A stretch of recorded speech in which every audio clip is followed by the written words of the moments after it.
Hi everyone, welcome to Ipso academy. दोस्तों, आज हम लोग बात करेंगे समस्थानिक, समभारिक, सम इलेक्ट्रॉनिक तथा सम न्यूट्रॉनिक के बारे में। एक एक करके हम सबको समझेंगे। उससे पहले हम लोग पिछले लेक्चर में दिए हुए प्रश्नों को हल कर लेते हैं। दोस्तों, पिछले लेक्चर में हमने आप लोगों को कुछ सवाल दिए थे, जिसमें से पहला सवाल है 6 कार्बन 12। इस 6 कार्बन 12 का इलेक्ट्रॉन, प्रोटॉन तथा न्यूट्रॉन निकालना था। दोस्तों, हमने आपको बताया था किसी भी परमाणु में उपस्थित इलेक्ट्रॉन, प्रोटॉन तथा न्यूट्रॉन ज्ञात करने की विधि। किसी भी परमाणु में इलेक्ट्रॉन तथा प्रोटॉन की संख्या उस परमाणु के परमाणु क्रमांक के बराबर होती है तथा न्यूट्रॉन की संख्या परमाणु भार में से परमाणु क्रमांक को घटाकर ज्ञात की जा सकती है। तो उसी प्रकार हम लोग कार्बन परमाणु में इलेक्ट्रॉन की संख्या उस परमाणु की क्रमांक के बराबर होती है। तो 6 इलेक्ट्रॉन तथा प्रोटॉन भी 6, 12 में से 6 घटाएंगे तो 6 न्यूट्रॉन हमको मिल जाएंगे। यानी 6 कार्बन 12 में 6 इलेक्ट्रॉन, 6 प्रोटॉन तथा 6 न्यूट्रॉन पाए जाते हैं। उसी प्रकार 6 कार्बन 13 में 6 इलेक्ट्रॉन, 6 प्रोटॉन तथा 13 में से 6 निकालेंगे 7, यानी 7 न्यूट्रॉन पाए जाते हैं। ठीक इसी तरह 6 कार्बन 14 में 6 इलेक्ट्रॉन, 6 प्रोटॉन तथा 14 में से 6 निकालेंगे तो 8 न्यूट्रॉन पाए जाते हैं। 7 नाइट्रोजन 15, 7 नाइट्रोजन 15 में 7 इलेक्ट्रॉन, 7 प्रोटॉन तथा 15 में से 7 गया 8 न्यूट्रॉन पाए जाते हैं। ठीक उसी प्रकार 8 ऑक्सीजन 16 में 8 इलेक्ट्रॉन, 8 प्रोटॉन तथा 16 में से 8 निकालेंगे तो 8 न्यूट्रॉनों की संख्या उपस्थित है। आई होप आप लोग भी ठीक इसी प्रकार प्रश्नों को हल कर लिए होंगे। नहीं किए होंगे तो यहाँ पर हमने प्रश्नों को हल करा दिया है, आप मिला लीजिए। आइए अब हम लोग एक एक करके समस्थानिक, समभारिक, सम इलेक्ट्रॉनिक तथा सम न्यूट्रॉनिक के बारे में जानेंगे। ये क्या होते हैं तथा इनका क्या गुण तथा दोष होता है और ये कहाँ पे उपयोग होते हैं। आइए देखते हैं। समस्थानिक, जैसा कि नाम से ही स्पष्ट है, जिनका स्थान समान हो, समस्थानिक। इंग्लिश में इसको आइसोटोप्स कहते हैं। आइसो मतलब सेम, टोप्स मतलब एटॉमिक नंबर। वे परमाणु जिनका एटॉमिक नंबर सेम होता है समस्थानिक कहलाते हैं या आइसोटोप्स कहलाते हैं। ऐसे परमाणुओं का परमाणु भार भिन्न भिन्न होता है। जैसे पिछले सवाल में ही दिया गया है 6 6 6 कार्बन की ये 3 समस्थानिक, इन सभी का परमाणु क्रमांक सेम है। तो अलग क्या है, इन सभी परमाणुओं में न्यूट्रॉनों की संख्या अलग अलग होने के कारण इनका भार भिन्न हो जाता है। अतः ये परमाणु समस्थानिक कहलाते हैं। और भी कुछ समस्थानिक हमारे पर्यावरण में पाए जाते हैं, जिसमें से हाइड्रोजन के 3 समस्थानिक होते हैं, जो कि आपके सामने लिखे हुए हैं। 1H1 protium, 1H2 deuterium, 1H3 tritium. इन सभी परमाणुओं के इलेक्ट्रॉन, प्रोटॉन, न्यूट्रॉन अभी हम आपको निकाल के दिखा देते हैं। जैसे प्रोटियम में 1 इलेक्ट्रॉन, 1 प्रोटॉन तथा न्यूट्रॉन की संख्या 0 होती है।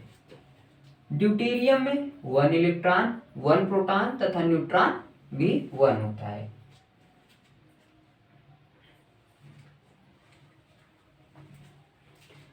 ट्राइटियम की बात करते हैं तो ट्राइटियम में भी 1 इलेक्ट्रॉन 1 प्रोटॉन तथा 2 न्यूट्रॉन पाए जाते हैं।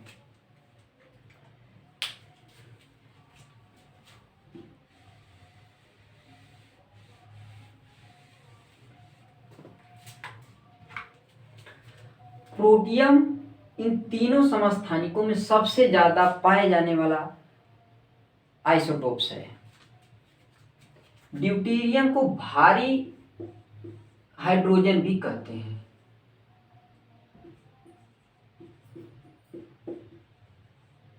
ड्यूटेरियम आपका भारी हाइड्रोजन हो गया तथा ट्राइटियम रेडियो एक्टिव हाइड्रोजन होता है।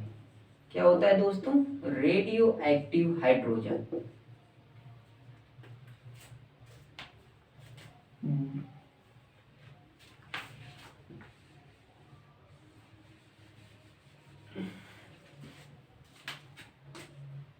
जिस प्रकार H2O पानी होता है उसी तरह D2O को भारी जल भी कहते हैं।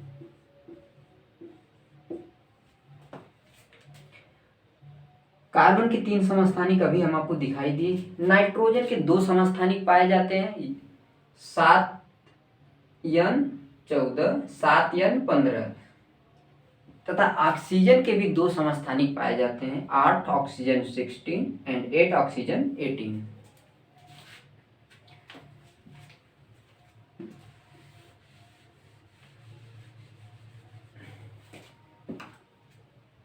दोस्तों ये रहा समस्थानिक। अब हम लोग आगे बढ़ते हैं समभारिक की तरफ। जैसा कि नाम से ही स्पष्ट है, समभारिक। समभारिक वे परमाणु होते हैं जिनका भार समान होता है तथा परमाणु क्रमांक भिन्न भिन्न होता है। उदाहरण के तौर पे हम लोग देखते हैं 19 पोटेशियम 40, मतलब पोटेशियम का परमाणु क्रमांक 19 है तथा इसका परमाणु भार 40 है। कैल्शियम परमाणु क्रमांक 20 तथा परमाणु भार 40। इन दोनों का परमाणु भार हम लोग देख रहे हैं क्या है? सेम है, यानी ये दोनों परमाणु एक दूसरे के समभारिक कहलाएंगे। उसी प्रकार 6 कार्बन 14 तथा 7 कार्बन 14 इन दोनों का भी परमाणु भार समान है, अतः ये परमाणु भी समभारिक कहलाएंगे। आगे हम लोग देखते हैं दोस्तों समन्यूट्रॉनिक। जैसा कि नाम में ही लिखा हुआ है न्यूट्रॉनिक, ऐसे परमाणु जिनमें न्यूट्रॉनों की संख्या समान होती है समन्यूट्रॉनिक कहते हैं। उदाहरण के तौर पे 6 कार्बन 13 7 नाइट्रोजन 14 इन दोनों परमाणुओं में नाइट्रोजन की संख्या 7 होती है। आप देख सकते हैं 6 कार्बन 13 7 नाइट्रोजन एवं 7 नाइट्रोजन 15, इसमें 7 नाइट्रोजन 14 इसमें लिखा नहीं गया है। 7 नाइट्रोजन 14 में से 7 घटा देंगे, आपका 7 न्यूट्रॉन मिल जाएंगे। अगला उदाहरण है 6 कार्बन 14 7 नाइट्रोजन 15 8 ऑक्सीजन 16 इन तीनों परमाणुओं में न्यूट्रॉनों की संख्या 8 होती है। आप काउंट कर सकते हैं, परमाणु भार में से परमाणु क्रमांक को घटा के न्यूट्रॉनों की संख्या को प्राप्त कर सकते हैं। 14 में से 6 घटाएंगे 8 आएगा, 15 में से 7 घटाएंगे 8 आएगा, 16 में से 8 घटाएंगे 8 आएगा, यानी तीनों परमाणुओं में न्यूट्रॉनों की संख्या 8 होती है। आगे अब हम लोग पढ़ते हैं दोस्तों, जिसमें देखते हैं सम इलेक्ट्रॉनिक। सम इलेक्ट्रॉनिक वे परमाणु होते हैं जिनमें इलेक्ट्रॉनों की संख्या समान होती है। उदाहरण के तौर पे हम आपके सामने ढेर सारे परमाणुओं एवं उनके आयनों के रूप में लिखे हैं।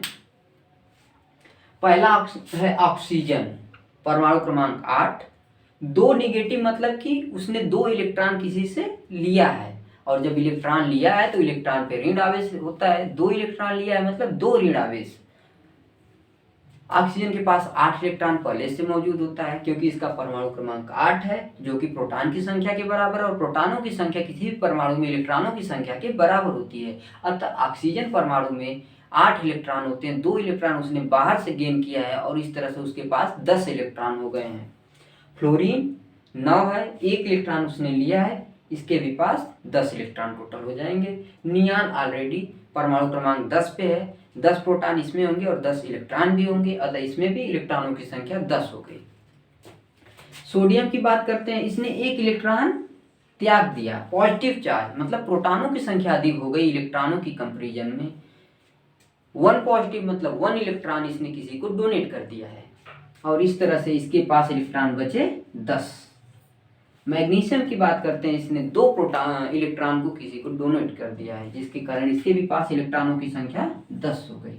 एल्यूमिनियम के केस में भी ऐसा ही सीन है, Al3 positive, means to say that aluminium have only 10 electron. तो इस तरह से ये सारे परमाणुओं के पास 10 इलेक्ट्रॉन है और इस तरह से ये सब आइसो इलेक्ट्रॉनिक कहलाएंगे। अगला उदाहरण है chlorine, argon, potassium, calcium and scandium. Chlorine परमाणु क्रमांक 17 होता है, उसने एक इलेक्ट्रॉन कहीं से ग्रहण किया है और इस तरह से उस पर एक निगेटिव चार्ज आ गया। तो क्लोरीन का परमाणु क्रमांक 17, इसका मतलब इसके पास 17 इलेक्ट्रॉन था, एक इलेक्ट्रॉन लिया, टोटल 18 इलेक्ट्रॉन्स। आर्गन के केस में क्या हुआ है, इसके पास 18 इलेक्ट्रॉन है। पोटेशियम एक इलेक्ट्रॉन निकाल दिया, इसके पास भी 18 इलेक्ट्रॉन्स हो गए। कैल्शियम के केस में क्या हुआ, 20 इलेक्ट्रॉन उसके पास था, 2 इलेक्ट्रॉन निकाल दिया, 18 इलेक्ट्रॉन। स्कैंडियम के केस में क्या होगा, 21 इलेक्ट्रॉन उसके पास थे, 3 इलेक्ट्रॉन इसने डोनेट कर दिया और अब उसके पास टोटल 18 इलेक्ट्रॉन बचे। तो इस तरह से इन सारे परमाणुओं में इलेक्ट्रॉनों की संख्या 18 हो गई। अब दोस्तों हम लोग नेक्स्ट सेशन में और कुछ जानेंगे। आज के लिए बस इतना ही। देखने के लिए आप लोगों को बहुत बहुत धन्यवाद।